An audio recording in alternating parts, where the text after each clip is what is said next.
Hi, everyone. This is CricketSong with Uner Wisdom, and you're watching another episode of Wyrds, Witches, Witchcraft. It's winter solstice, and we're doing a Q&A. I am here with my co-host, Obsidian Fire. Say hello. Hey! Bonjour tout le monde! Vous commencez à me connaître, je vais peut-être arrêter de me présenter maintenant. J'espère que vous avez passé, puisque pour tous ceux qui sont moins en France, c'était hier, un joyeux solstice d'hiver. Et j'espère surtout que vous passerez une bonne émission avec nous et qu'on vous retrouvera peut-être dans les commentaires. Yeah, who knows what she said? If you're in the chat and you know what she said, please share with the rest of us. Yeah, so today is a Q&A. So if you are watching and you are in the chat, please ask us questions. Any kind of questions. You want our opinions on something, our insight on something. If it's too personal, we'll let you know, and we'll try to be as I guess honest, or we'll try to answer every question you ask. But if they are too personal, maybe we'll reword it and share what we can about the topic that you're asking about. Ideally, we would like to say focus on magic, witchcraft, witches, that sort of thing, paganism, that sort of thing. But we will venture off into other things if you are interested in that as well. I know we have about 10 viewers right now, so if you have a question, please ask away. In the meantime, you know what? I figure we could sort of talk about, and I don't even think I know the answer to this question, Obsidian, but do you practice some sort of something on the winter solstice? I mean, is it a holiday for you? Is it a sacred day? Do you I know you're going through sort of a slump right now, but in previous years, do you celebrate Christmas? What do you celebrate? Well, a bit of both usually, but I tend to not do much onto minor Sabbaths. My practice focus more on the quarters, on the major Sabbath. But usually we do little thing with on the winter solstice. We usually spend time all together and talking a lot, thinking about the year gone and the year next to come and everything like this. But it's not a usual part of my practice to do huge celebration or rituals for winter solstice. And for Christmas, we have a child, so obviously we do celebrate that for him, but not for ourselves because we don't care. So your Christmas that you celebrate for your son, how do you approach it? I mean, like, is it just a secular holiday, Santa and all that kind of thing, or? Yeah, kind of, because, but in the same time, not really, because we've explained to him already where it comes from and everything that goes around. But still, it's, it's difficult to escape Christmas, if I may put it that way, because everyone seems to celebrate it. So for a child at his age, it's difficult to be set aside if he's not into the Christmas thing. So, and there is gifts, and it is funny for him to decorate the Christmas tree. So we do all of this and kind of, reconnect the dots between all the folklore around Christmas and the pagan roots of it. Yeah. That's sort of what we've done, and sort of what we've, because I was a Jehovah's Witness before I became pagan, so I stopped celebrating Christmas on the 25th when I was a witness. And my two children were 2 and 7. 7, 2 and 7. My daughter was 2, my son was 7. And when we broke up when I broke up with their biological father. So my daughter was born when I was a Jehovah's Witness. My son was 5 when I was baptized a Jehovah's Witness. So I stopped celebrating Christmas, but my ex-husband would celebrate with them. And I would go off and, go door to door that day, or I would do Bible study that day, whatever it was that I was doing. And then when I broke up with him and I moved out on my own, my now husband had moved in, and I celebrated sort of like a Christmas, winter solstice, Yule kind of thing that first year. So my daughter at that time was 2 and my son was 7. And so my daughter has always known the winter solstice, Yule / Christmas. So we celebrated Christmas with my parents, but we would, as a little family, the 4 of us would celebrate like a Yule winter solstice on the 21st. Yeah, that's the thing here. So that's what we did. But then, so I never bought my kids gifts from Santa after me and the ex split, because he, that was the transition time. Santa, I never went out and bought gifts and signed them from Santa at that time. My kids always knew that the gifts that they got were from me or family members. And I didn't do the big splurgy thing. Like, I didn't go into debt to give them a whole bunch of gifts. They would get 1 or 2 gifts from us, and then they'd get gifts, from my parents and wherever we went, from aunts and friends and my sister and her family. But what we would do instead is on their birthday, which my daughter was in March and my son is in November, we would have a big party for them. The money I might have spent on Santa gifts was spent on their birthday. But they always knew, the history or the mythology about Santa and the things surrounding it. But we always celebrated on the 21st. So we light our tree on the 21st, on solstice. We do a gift exchange. We have a little party for the solstice here. But we're actually celebrating tomorrow because my son didn't have the day off and that kind of thing. Yeah. But yeah, we do that kind of thing. We still celebrate, we celebrate kind of both. We spend time together on the winter solstice, usually, not this time because we were, not this year, but usually we spend time together, and we do celebrate for him on the 25th. For him. It's a mix between the 2 beliefs for him. He do have, even if he knows the roots of it, he do have faith into Santa, and that's such a cute thing. And who am I to say there is not? Because look at it this way, as in our pagan community, we know, if I can put it that way, we know that if there is a whole bunch of people believing into something long and strong enough, this gonna birth a thought form.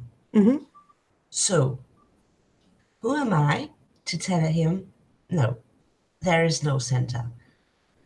Maybe there is. As far as I know. Because look at the whole bunch of young, pure child believing into Santa with all their heart. How can that to not birth something? Right. And I totally agree with you. The one problem I had is that first Christmas that I was alone with my children, I could barely make the rent.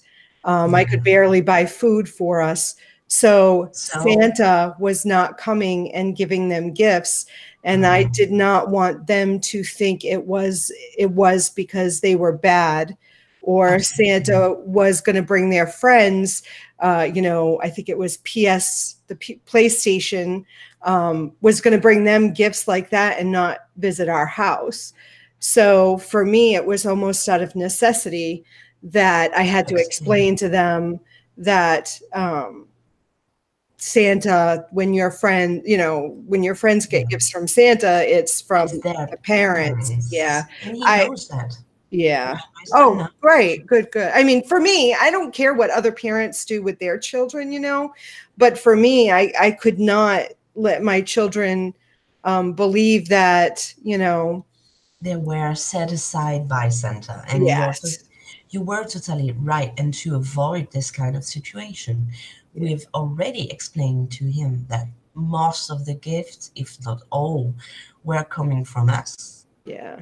first. And when he asked, and he still do ask about the fact why Santa doesn't come here. So now that he's grown up, we have started to talk about him about the fact that the beliefs maybe birth something into existence, but if it's the case, he probably have the Santa, I mean, Right. probably have to take care of children who are in real distress, Mm-hmm.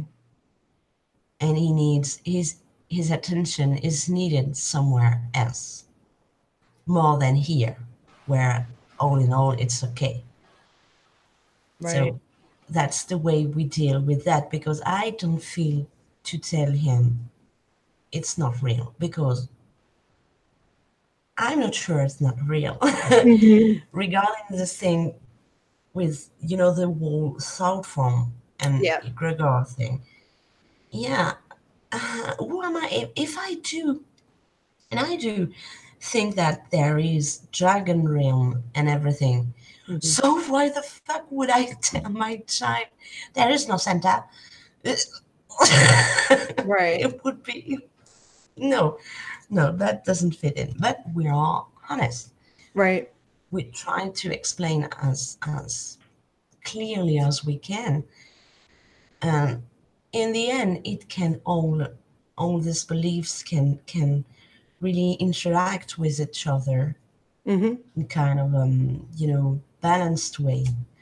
So he knows that the gifts are from us. He Mm-hmm. knows. So the chat Yeah. gets active, and that's great. And I didn't read it since yet, so I will. Mhm. So, do any of you guys work with the merfolk or use sea magic? This is the first question from Shadowlander. Mm-hmm. Do any of you guys? I don't know. I don't. I live in the mountains, so my relationship to the sea or ocean is a bit. I won't say non-existent because it's not true, but it's very far. I can, yeah. The sea is far from me, so no, no. Yeah. When I lived in Massachusetts, my relationship with the ocean was different. Right now, the closest body of water is a lake, and then a little further from that is the Sound, which is leads to the ocean. But I don't live as close to the ocean as I did when I lived in Massachusetts. So I don't have a working relationship with the merfolk. I never did. And I would use the element of water or the ocean in spells. I collected seashells, I collected seawater, ocean water, and would use it in my spellcraft. But I don't do that anymore because the Yeah, ocean isn't as close as it was when I was in Massachusetts. yeah. Obviously. Okay, so good evening, everyone. Hey. anyone doing anything. It For was the full more, moon? yeah, for the full moon. Maybe it was more meant to for the chat. No, Yeah, I don't I know. don't know. Are you working on anything on the full moon? Not this month. Yeah. Not this month. I'm I do, will. I mean, I'm not doing anything spectacular. I'm doing workings for my husband on the full moon. But it's nothing super exciting. It's just regular workings. Yeah, regular So, workings. That's kind of the same thing here.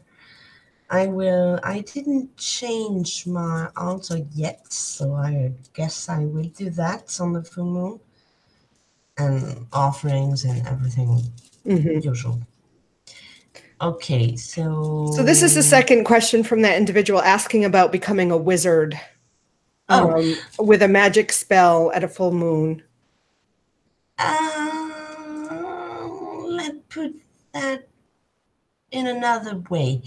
If you want to try this path, so and you really want to, and then you can kind of introduce yourself to the magic path and like doing a dedication for yourself. But wizards or magic or everything like this isn't like in the movie. You don't become it by clapping your hands or something like that. It's a work, it's an art, like every other art, you know. You want to become a musician, right? So get into it. You're gonna have to work. It's the same here. You won't become Harry Potter from one day to the next.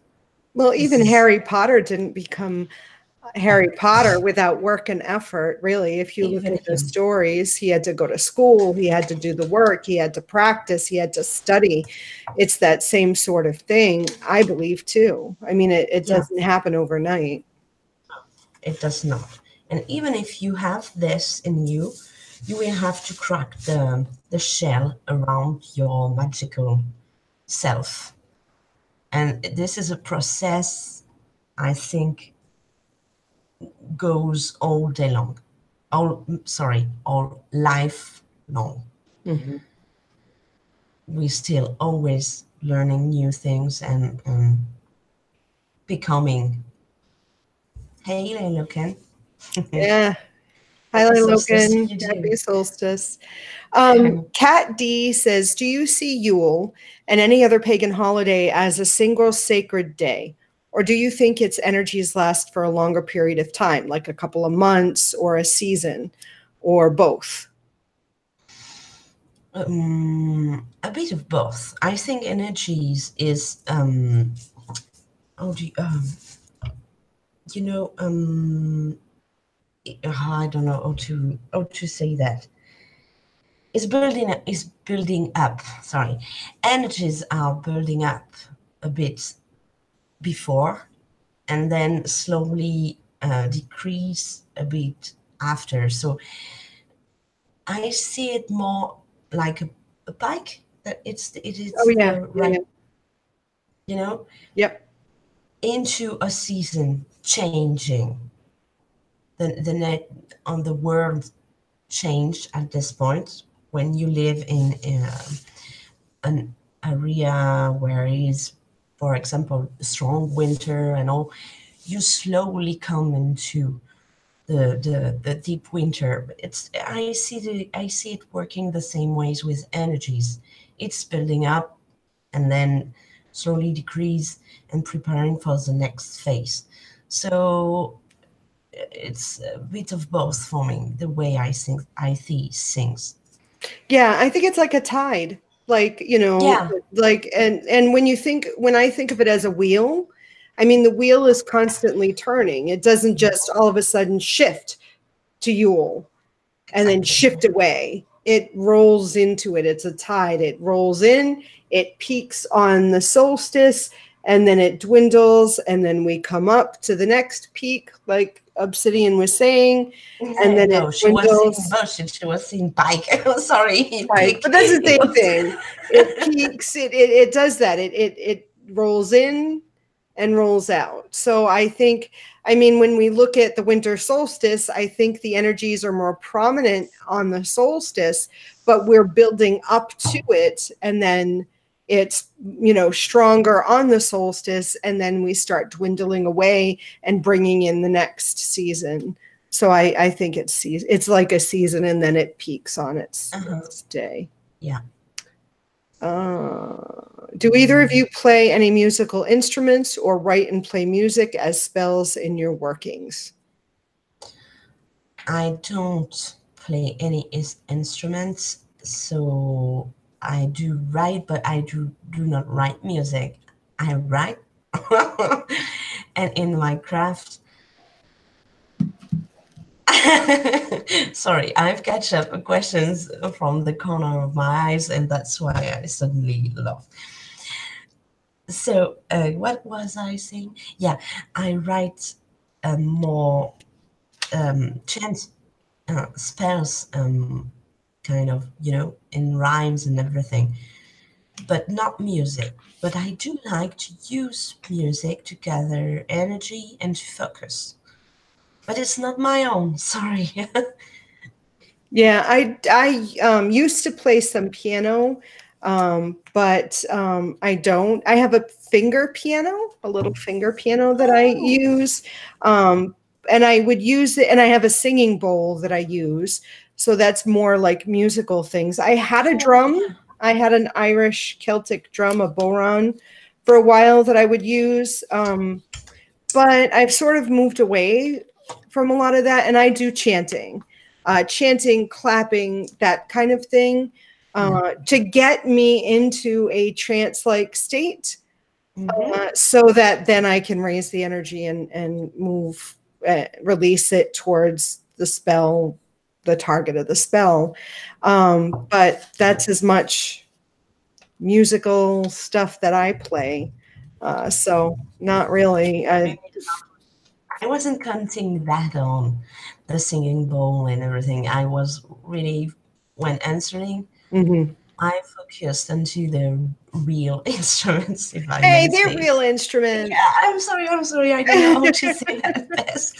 Sorry. Like traditional instruments. I mean, my drum, my Celtic drum is a traditional instrument, but yeah, it more again for trance work more than really ritualistic spell working. So, November Eve, do you use crafts like painting, crochet, sewing, cooking in your craft? yeah, I do craft objects, create objects, painting, burning wood, on the woods. Yeah, creating things, and yeah, a lot. It's something I do regularly. Yeah, I do. I mean, I don't paint, I don't crochet, I don't sew. Cooking, I have, and I do like teas, brewing teas as part of a ritualistic craft. I do incorporate magic when I cook. So if you ever eat a meal at my house, be prepared to be eating imbued food items and drink. It's all imbued with an intention.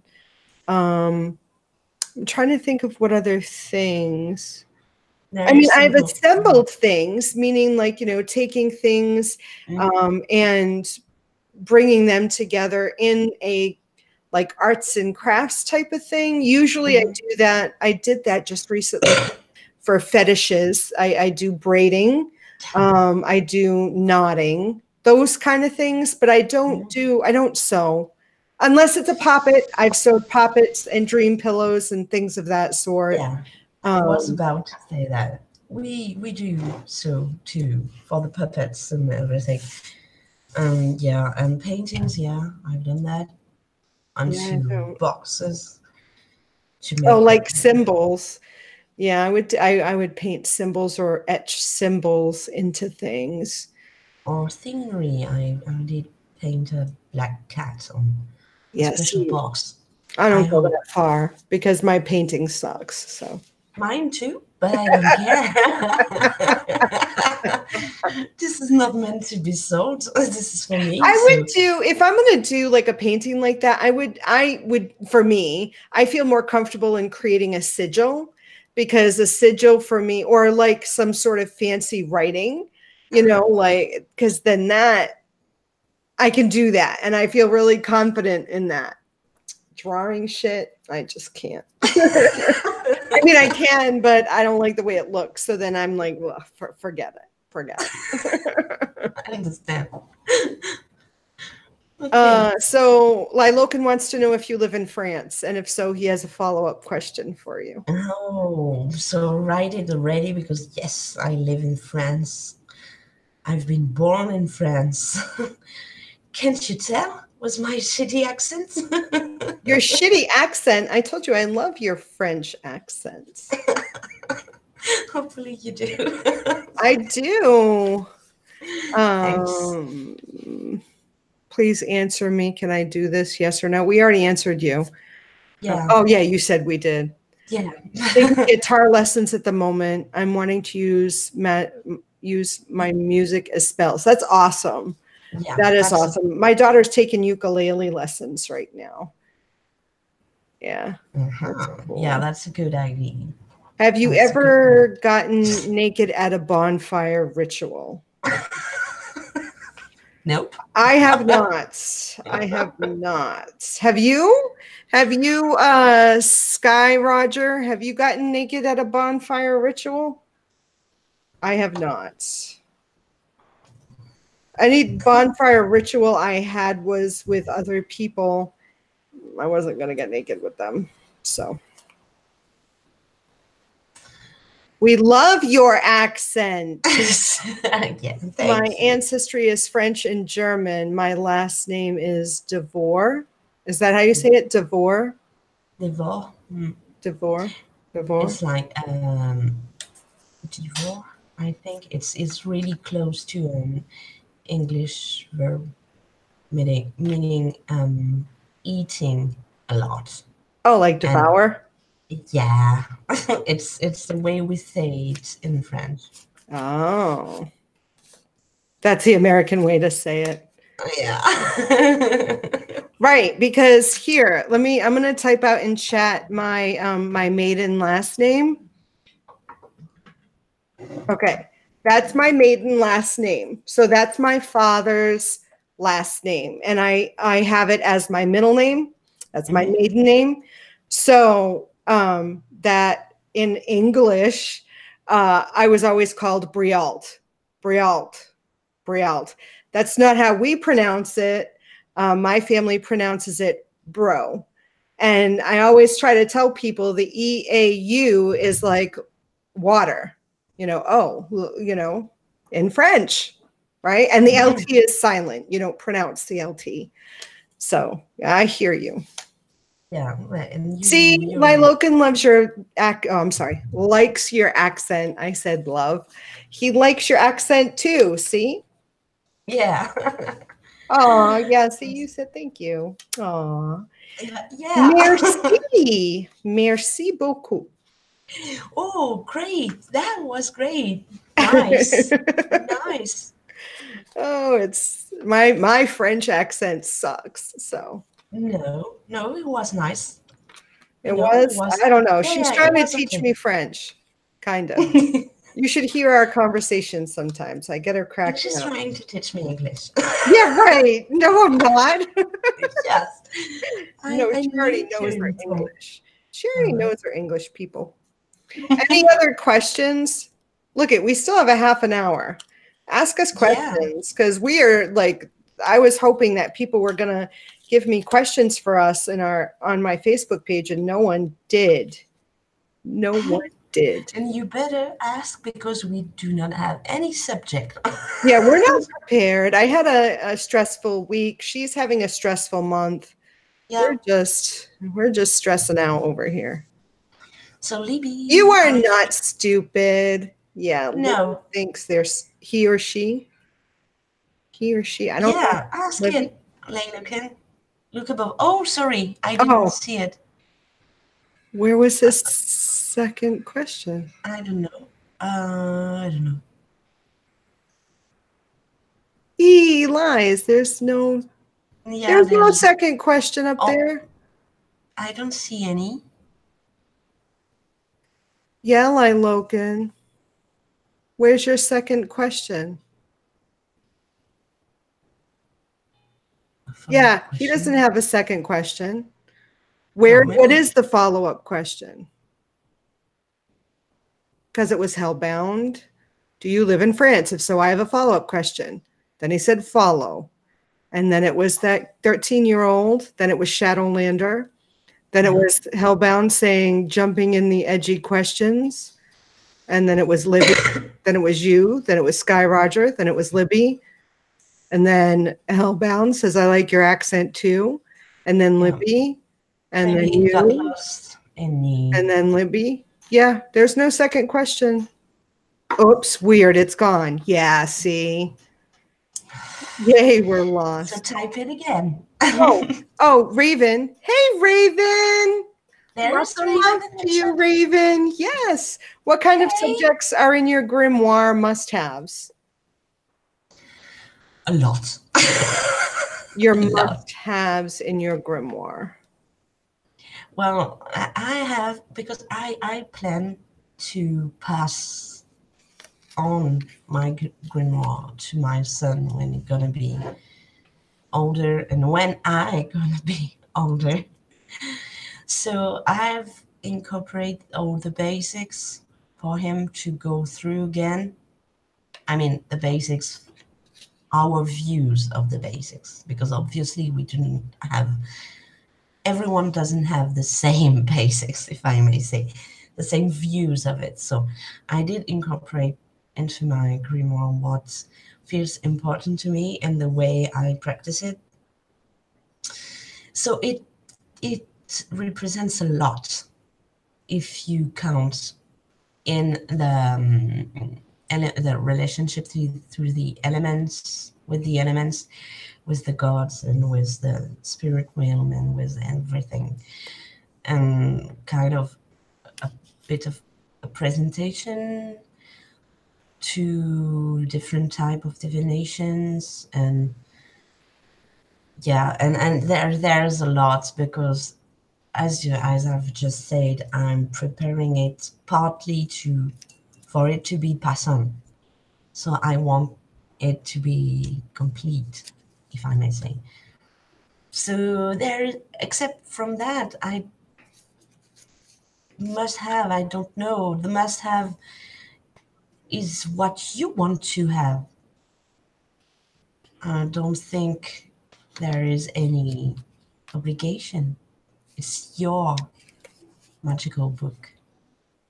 Yeah, and mine I have, it's changed over the time because my personal practice has changed over the time. So I have like a separate journal where I just journal about stuff. And then I would say my grimoire has more correspondences. It has more rituals for my spells. It's more like a spell book with the correspondences and you know, this is the spell I did on this date and this was the end result of that spell.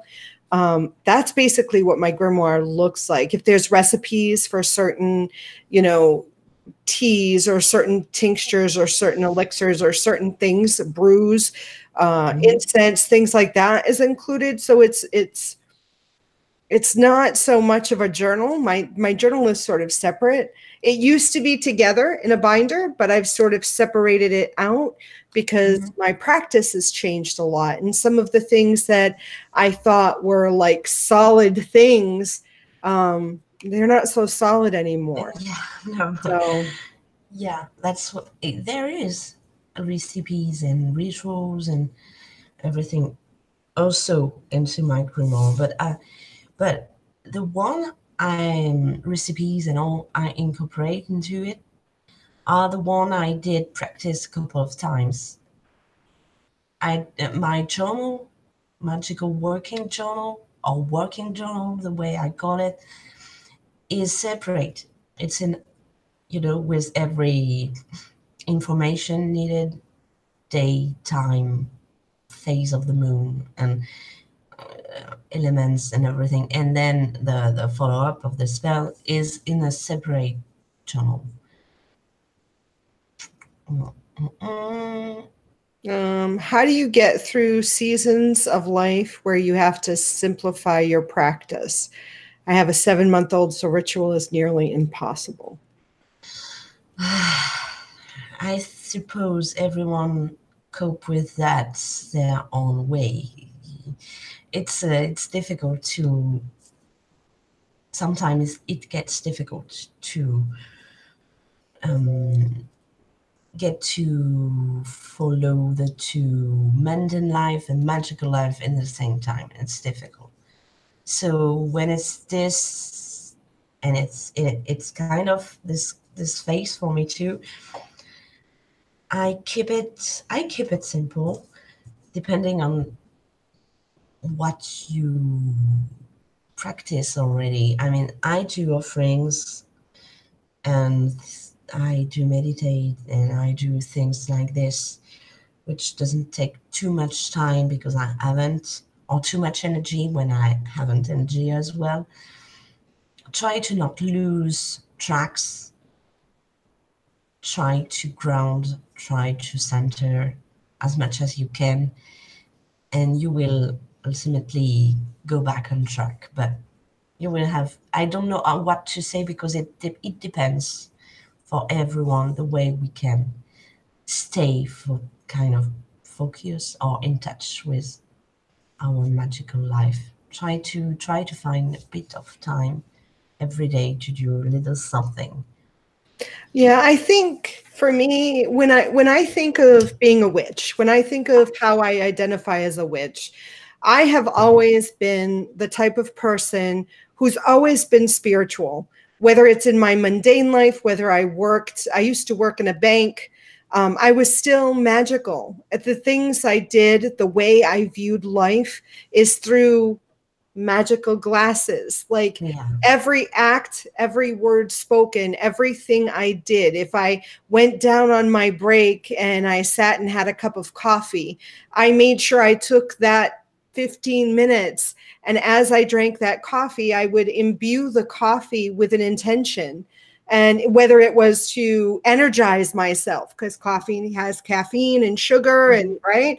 So I imagined that the cup of coffee was filled with energy, and I visualized the energy in that coffee. And as I drank it in, I would drink in the energy to energize myself in a very visual way to get myself throughout the day. I mean, I can't, or I don't see a break between the spiritual CricketSong and the mundane CricketSong. Every shower I take is a purification spell. Everything I consume is healing, or it has, energy or happiness. It all has an intention. So I think being a witch and having a daily magical practice, especially when you have young children, it's how you perceive your life. And it's imbuing everything you do is an act of magic, living with intention, being focused in that. I think it'll keep you connected. It will keep you connected. I was thinking, when answering, I was thinking more of the act. Because the way you view things, obviously, I mean, for me, it's obvious you will continue to see magic everywhere, energy and everything. So I wasn't answering on this because I didn't think it was about this. I understood the question in a very practical way. The act, the ritual, if you do not have time to do, how do you cope with? Because, Well, I think a lot of people, and this is just my perception this is not the first time I've gotten this kind of question. And I think what happens is, for a lot of people, they tend to separate This is my mundane life. This is my magical life. You know, I need to cast circle on a full moon to do ritual, to be connected to source or the gods. And I don't think that's necessary. Yeah, me you know? neither. So, I mean, if you are an individual that does sort of that split, I would encourage you to bring your halves together and look at life in that way. Because then if you have 5 minutes, you'll be able to stay connected in your practice in that 5 minutes while you're raising your young children. Because again, it can be, as a mom of, you know, I was a stay-at-home mom with my little ones. I mean, every day, you know, your life is totally focused on taking care of them because they're demanding, because they're little and they need everything done for them. But, you know, taking a few moments and even looking at the things that you do for your children as forms of magic and a practice, you know, you can still stay connected even though it's simplified, I think. Yeah, I agree, because everything we do and we are is connected all the time, even when we do not feel connected. We are. It's like we are made of molecules, or do you say that in Molecules. Yeah. molecules? And even if you do not think about molecules, they won't separate because you don't think of it. It's the same here. It's the same thing. It's a whole universe, and you are part of the whole. So you are never separate from it, even when you don't feel it. But even when I am in a difficult time, I do continue to see things the same way. I see it when I'm feeling strong. Everything is connected, so everything still holds magic in it. Yeah. I mean, agree. I mean, if you're someone, okay, so I mean, if you're someone who, and I'm just thinking about the time that I was practicing with the coven that I was a member of, that was very ritualistic magical practice. That was very it was sort of based in a Wiccan ritual. So the magic we did within a coven was very ritualistic. That is very different from what I practice now. So, I mean, if who was that? Libby? Was that who asked the question? No, November Eve. Okay. So if you are used to practicing a very ritualistic practice like that, where you cast circle, you call quarters, you do all that every time you go to do a spell or to do ritualistic magic, and you have a 7-month-old, so that may be impossible. I mean, if you still want to carry that on, I would suggest doing it when you put the baby down. I mean, you know, but that can get really hectic and stressful, I'm sure, because then you want to just go to sleep when the baby's sleeping, right? So I would suggest being connected in other ways. You know, if you're simplifying your practice so that it's not so ritualistic, then staying connected to your magic in the other ways that I already sort of mentioned. Now, I know Hellbound had a question about Beltane and Samhain rituals in France, but it looks like he retracted it. Oh, why is that? I don't know. It says message retracted. Okay. I don't know why. Lilopen, why did you retract your question? I saw it. Libby, I'd love to hear about witchcraft and what's folk magic in France. Have you talked about that before? A little bit, yet a little bit. Not that much, because witchcraft and folk magic and everything attached to that is kept silent here. It's not that people do not believe in it. They say they do not, but they do believe, and they are in fear most of the time. So this is not a subject. if you tries to talk about that, you have there will be several steps. The first will be you're crazy, you're stupid, or both, or both. And then they will talk shit about you and set you aside. But behind closed doors, there will be fear. They will start to fear you and starts to whispers in your back, it's a witch. And you don't want that because you cannot handle that, especially if you have kids like me.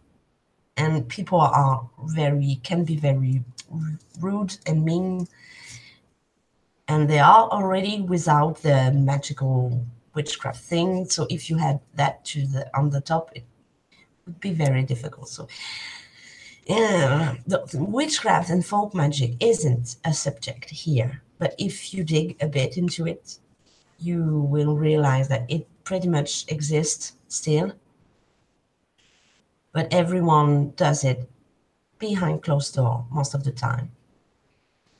Yeah. So yeah, it's special. It's kind of special. Yeah.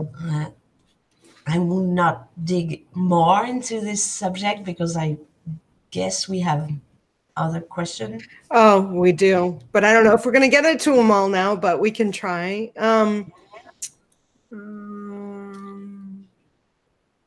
Please speak on binding spells to keep things under control.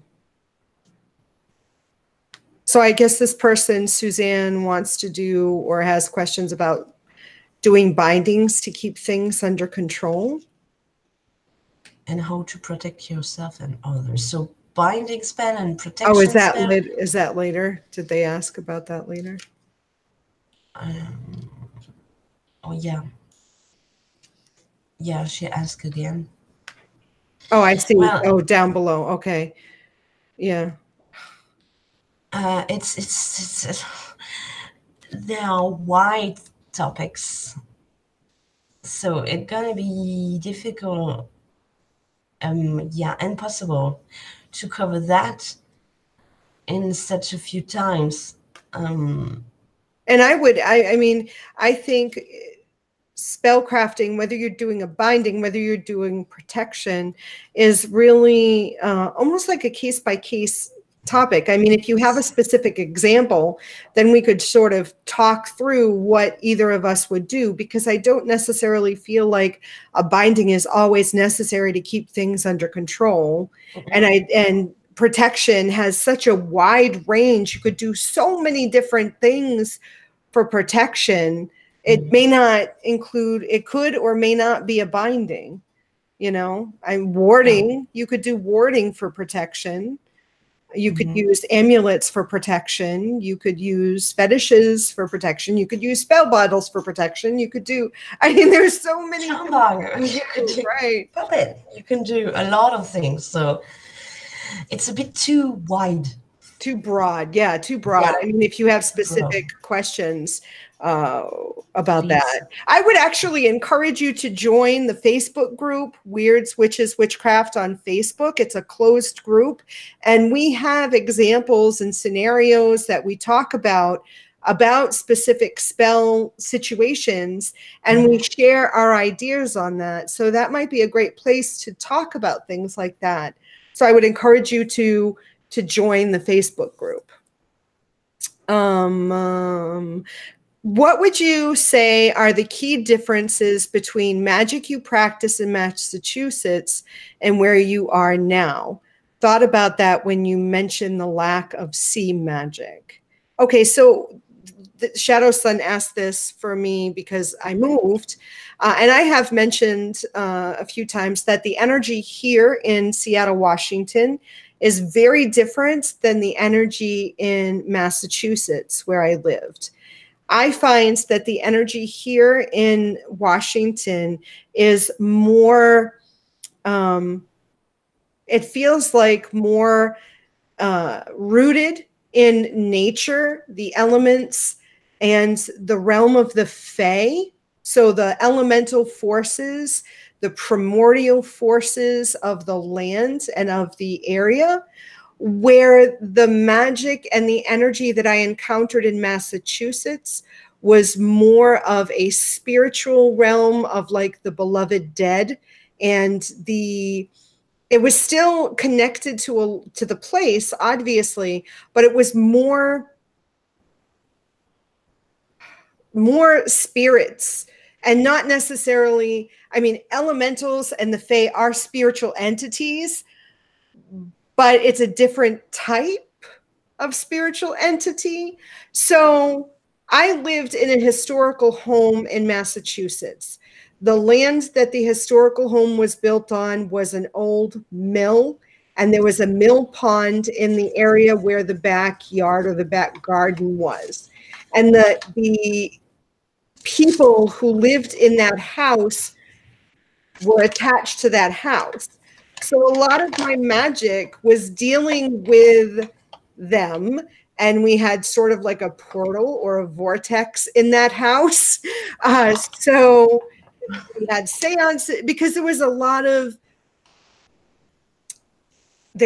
spiritual entities like that, the ones that were incarnated on Earth. And it was a lot of, I mean, I channeled and I dealt with a lot of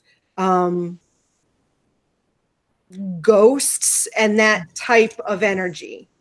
Here, this house, it's a relatively new house. I mean, in this century, it was built, I think, in the 1960s.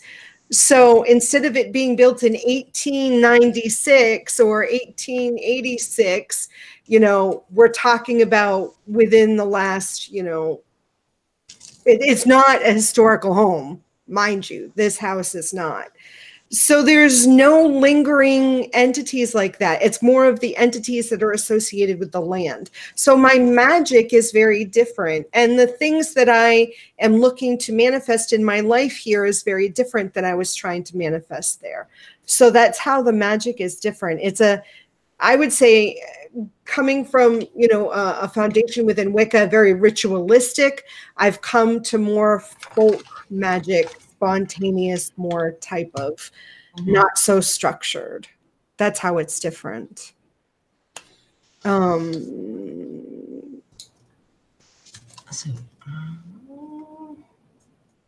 I lost track. Well, binding and protecting.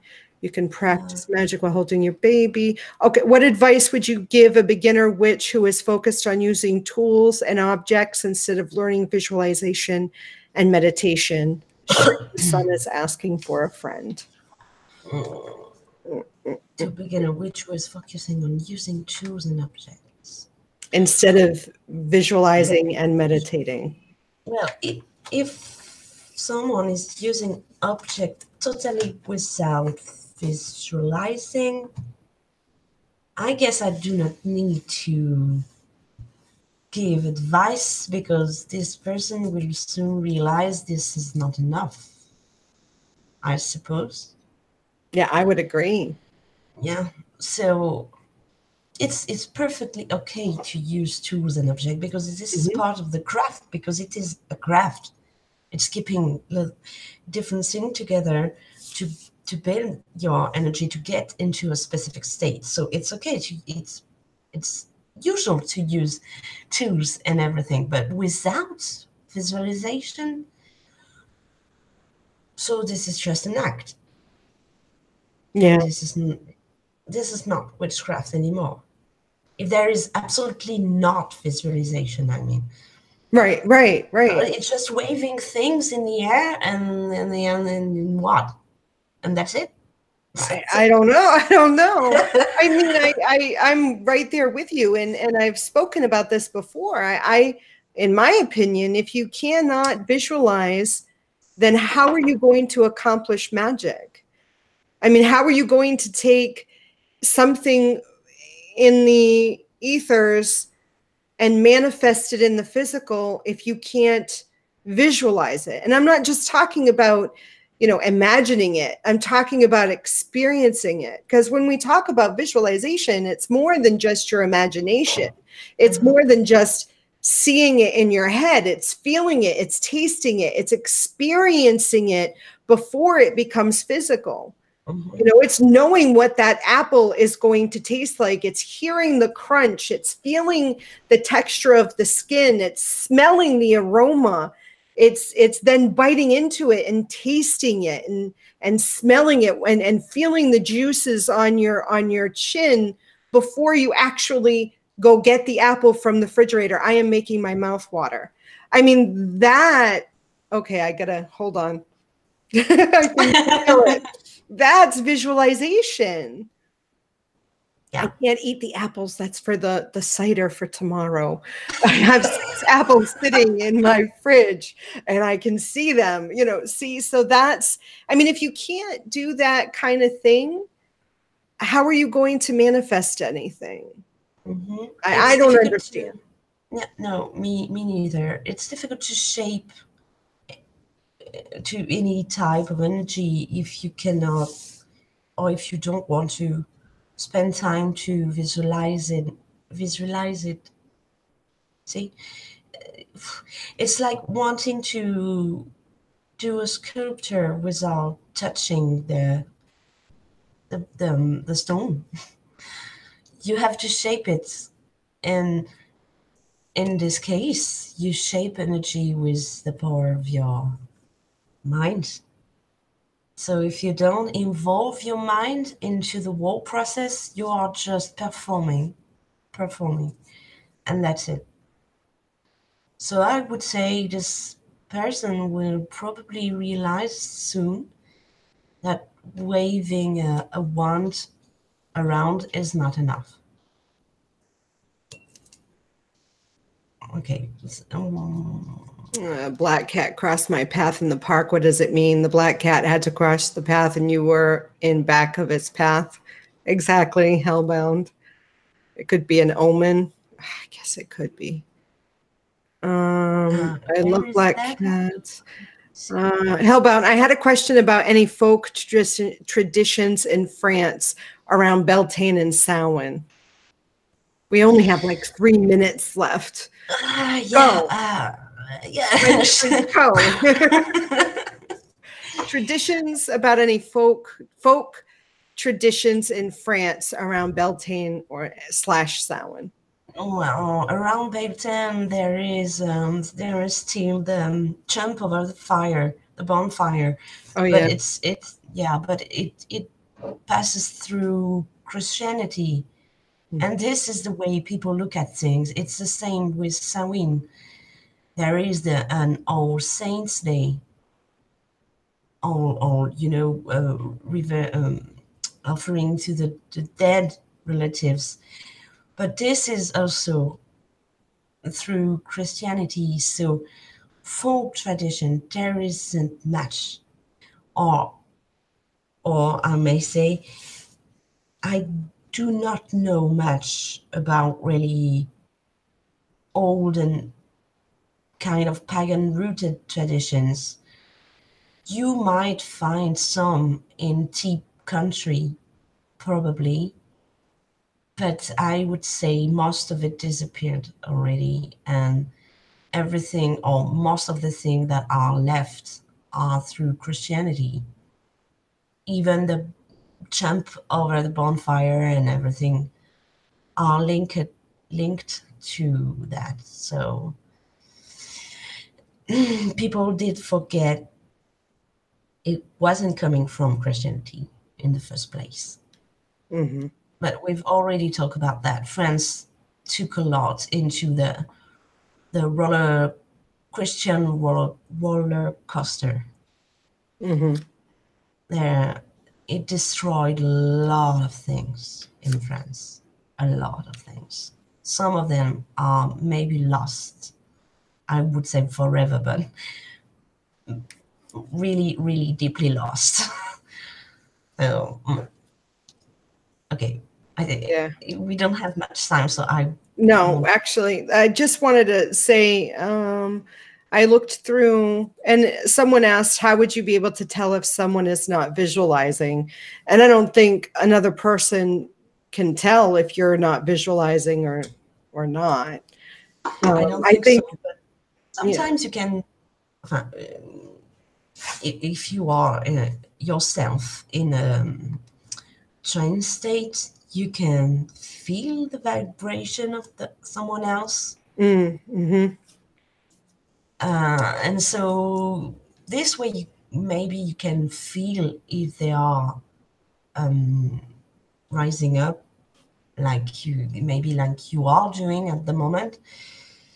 But telling if they are or not visualizing, I don't go that far. I'm sorry. So I'm not sure you can tell. Yeah, I don't think so either. But that's it. It's 9:30. We've been on for an hour. Imagine that. Yeah. That went by really quick. Thank you for all the wonderful questions. That was wonderful. Yeah, that was nice and funny. Thank you. Yeah. Thank you. Next week. What's on the agenda for next week? I don't know. I don't remember either. No, I don't. But we have a show next Friday. We do. Yeah. Show next Friday, same time, 8:30 p.m. West Coast time. So 5:30 a.m. France 5:30, yes, France time, 5:30 a.m. Oh gosh. Yes. Thank you for all your wonderful questions. Yeah. So Obsidian, say goodnight, and I'll find out what our topic is for next week. You're passing me the baby. Ok. Merci à tous, surtout pour toutes ces questions qui nous ont permis d'avoir quelque chose à discuter, faute de quoi on aurait été très embêtés. Et j'espère que ça vous aura distrait et que nous vous retrouverons la semaine prochaine. N'hésitez pas à laisser des commentaires sous cette vidéo. Salut!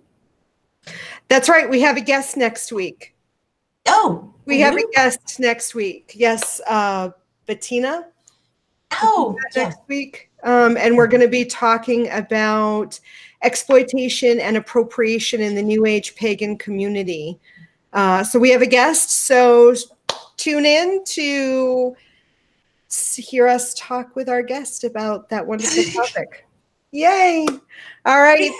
Thank you all for being part of the show. See you next week. I love you. Blessed be. Good night.